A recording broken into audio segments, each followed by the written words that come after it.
चांद का वो इलाका जिसके नाम से ही डरते हैं रूस और अमेरिका, ये जगह आखिर इतनी भयानक क्यों है? क्या इस अंधेरी दुनिया में एलियन है? चांद की उसी अंधेरी दुनिया को जीतने के बेहद करीब पहुंचा हमारा चंद्रयान। दोस्तों, जिस दिन से हमारा चंद्रयान 3 मिशन लॉन्च हुआ है, तभी से एक बात हम सभी बार बार सुनते आ रहे हैं कि चंद्रयान 3 के उस इलाके में लैंड करने जा रहा है जहां आज तक दुनिया की कोई भी स्पेस एजेंसी नहीं पहुंच पाई। चांद की एक रहस्यमय दुनिया जिसके बारे में किसी को कुछ मालूम नहीं है। जी हां, हम बात कर रहे हैं चांद के दक्षिणी ध्रुव इलाके की, एक ऐसा इलाका जहां हमेशा अंधेरा रहता है और खून जमा देने वाला सर्द तापमान भी। क्या आपने कभी सोचा है कि 1972 के अपोलो मिशन के बाद नासा वापस चांद पर क्यों नहीं गया? क्यों रूस की स्पेस एजेंसी रोसकॉसमोस ने 1976 के बाद अपना अगला मून लूनर मिशन भेजने में 47 साल का समय लगाया? क्या चांद से जुड़ा कोई ऐसा रहस्य है जो आम इंसानों से छुपाया गया है? आज की इस वीडियो में हम चांद की अंधेरी दुनिया के इन्हीं रहस्यों को समझेंगे और साथ ही आपको बताएंगे कि चंद्रयान 3 को इस इलाके में लैंड कराने के लिए इसरो ने क्या खास प्लान बनाया है। इसलिए वीडियो को अंत तक जरूर देखिएगा। दोस्तों, जैसा कि आप सभी जानते हैं, चंद्रयान 3 ने 14 जुलाई 2023 के दिन श्रीहरिकोटा के सतीश धवन स्पेस सेंटर से अपनी एक लंबी उड़ान भरी थी और इस समय से सभी मुश्किलों को पार करते हुए चांद के आखिरी ऑर्बिट में ये पहुंच चुका है। अब आगे इसके लैंडर की डी ऑर्बिटिंग शुरू की जाएगी और धीरे धीरे इस करके 23 अगस्त की शाम ये चांद के दक्षिणी ध्रुव पर लैंड कर जाएगा। लेकिन यही आखिरी पड़ाव इस पूरे मिशन का सबसे मुश्किल पार्ट है। यहां तक हमारा चंद्रयान 2 भी इसी स्टेप पर आकर फेल हो गया था। लेकिन सवाल यह उठता है कि चांद की दुनिया इतनी खतरनाक क्यों है? आइए इसे थोड़ा गहराई से समझते हैं। दोस्तों, हमसे 3,84,400 किलोमीटर की दूरी पर मौजूद चंद्रमा हमारी पृथ्वी की एक नेचुरल सैटेलाइट है। धरती से देखने पर यह भले ही हमें गोल नजर आता हो, लेकिन हकीकत में ये भी पृथ्वी की तरह थोड़ा अंडाकार है। चांद का वायुमंडल बहुत ज्यादा पतला है और ये हीलियम, ऑर्गन, सोडियम और पोटेशियम से मिलकर बना है। चांद पर पानी भी मौजूद है जिसकी खोज साल 2009 में हमारे चंद्रयान 1 ने की थी।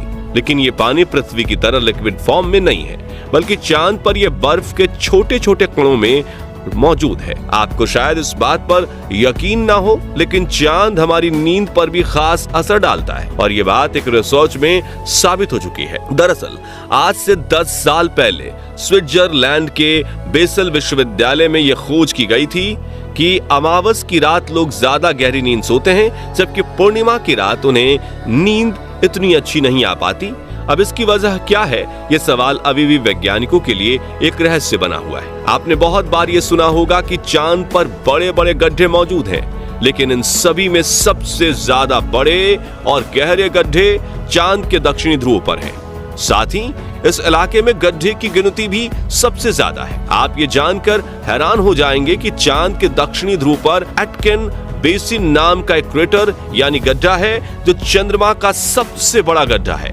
इस गड्ढे का व्यास 2500 किलोमीटर और गहराई 8 किलोमीटर है, यानी इसके अंदर एक के ऊपर एक 110 कुतुब मीनार खड़ी हो सकती है। और ये सिर्फ चांद ही नहीं, बल्कि हमारे पूरे सोलर सिस्टम का सबसे बड़ा गड्ढा है। दोस्तों, चांद की दक्षिणी ध्रुव ऐसी ही खतरनाक गड्ढों से भरी हुई है। इन गहरे कुओं में करोड़ों साल से सूरज की एक किरण तक नहीं गई है। ऐसे में कोई नहीं जानता यहाँ कौन से रहस्य छिपे हुए हैं। वैज्ञानिकों का अनुमान है कि चांद के इन गड्ढों के नीचे बेशुमार पानी छुपा हो सकता है, या फिर हो सकता है कि यहाँ हमें कुछ ऐसा मिल जाए जिससे ये पता चले कि दूसरे प्राकृतिक संसाधन जैसे सोडियम, मरकरी, मीथेन और अमोनिया वगैरह का खजाना यही है। लेकिन ये सिर्फ अनुमान है और इसके बारे में निश्चित रूप से कुछ नहीं कहा जा सकता। यही वजह है कि हमारे इसरो के वैज्ञानिक ने अपने चंद्रयान 3 को चांद के इस खतरनाक इलाके में भेजने का रिस्क उठाया है। लेकिन सवाल ये उठता है कि रूस और अमेरिका तो आज से करीब 50 साल पहले ही चांद पर पहुंच गए थे, फिर उन्होंने चांद के इस इलाके को खोजने में दिलचस्पी क्यों नहीं दिखाई? क्या इसके पीछे कोई ऐसी वजह है जो हमसे छुपाई गई है? असल में दोस्तों, इस विषय पर दुनिया भर में कई कॉन्स्पिरेसी थियरीज मौजूद हैं, जिसमें कुछ थियरीज को खुद नासा के एस्ट्रोनॉट्स ने ही जन्म दिया है।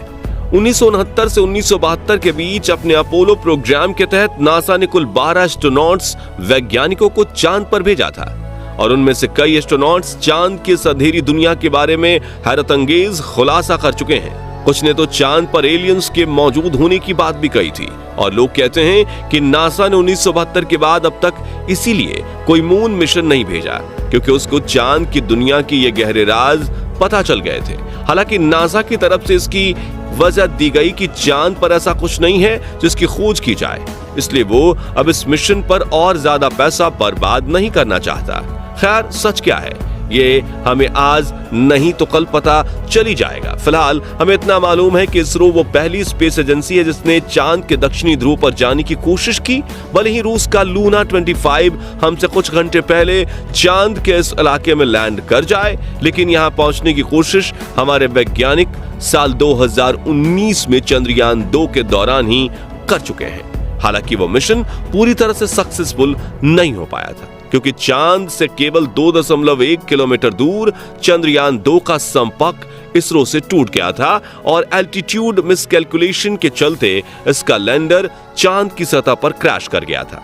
दोस्तों, चांद के दक्षिणी ध्रुव को सिर्फ इसके गड्ढे ही इतना खतरनाक नहीं बनाते, बल्कि यह बेहद ठंडा तापमान भी इस जगह के भयानक होने की एक बड़ी वजह है। असल में चांद के इस इलाके में कभी भी धूप नहीं पड़ती, जिसके चलते यहाँ कुछ हिस्सों का तापमान -150 डिग्री सेल्सियस तक पहुंच जाता है। इतनी ज्यादा ठंड हम इंसानों के सरवाइव करना तो दूर की बात, यहाँ भेजे जाने वाले लैंडर और रोवर्स का काम करना भी हद से ज्यादा मुश्किल बना देते हैं। यही वजह है कि इसरो से पहले कोई भी स्पेस एजेंसी चांद के इस इलाके में अपना मिशन भेजने की हिम्मत भी नहीं कर पाई।